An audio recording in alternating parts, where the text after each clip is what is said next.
Midnight raids on their homes, police with battering rams breaking down their front doors at midnight, at 1 or 2 in the morning. Never explained why law enforcement was after them. They were forbidden to tell anybody what was going on. It was radio host Rush Limbaugh back in April detailing the raids in Wisconsin that were stopped for good just a few weeks ago. Tonight in a Kelly File exclusive, a Wisconsin mother and son break their silence for the first time on television. They will tell us how their home was raided and ransacked in what they call an attempt to take down the Republican governor of their state, the now presidential candidate, Scott Walker. But first, let's go to Trace Gallagher, who gives us some background on this from our West Coast newsroom tonight. Trace.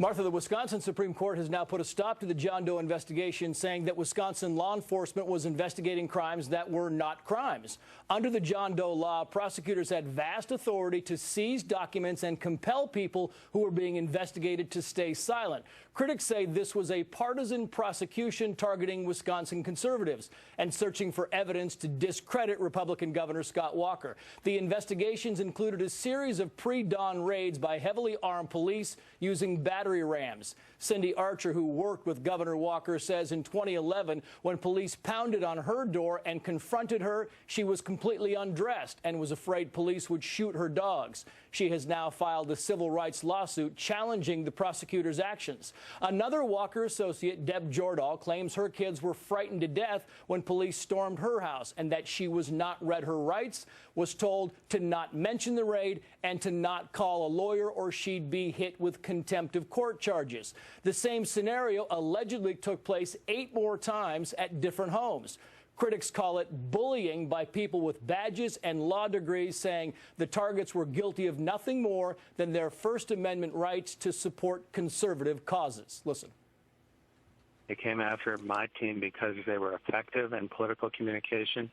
They were represented by the prosecutors who were in league with the left, representing the left attitude towards Scott Walker's union reforms.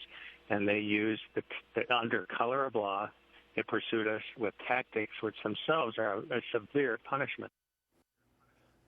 Investigators say the various accounts of police storming these homes is an exaggeration. They won't even call them raids, and they say the investigations were legitimate. Martha. Fascinating. Joining me now in a Kelly File exclusive, Deb Jordahl and her son Adam Jordahl. They say their home was raided with the approval of Milwaukee, Wisconsin prosecutors.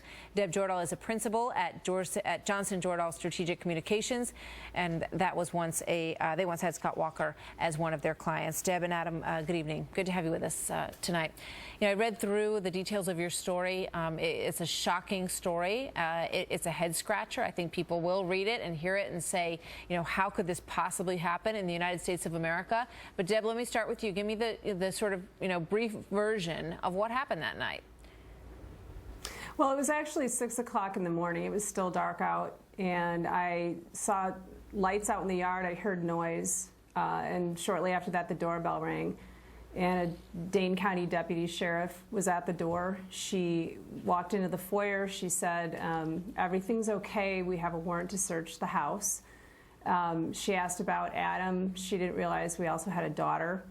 And she followed me upstairs. I asked if I could go into my kids' room by myself to wake them up, and she followed me right in there.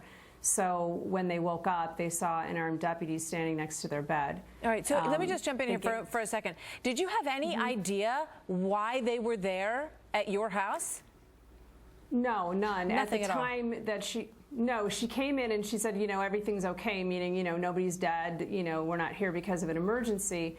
She said we have a warrant to search the house, and she wanted to gather everybody together before she read the warrant to us. So we went upstairs and got the kids, and we were all corralled into our family room.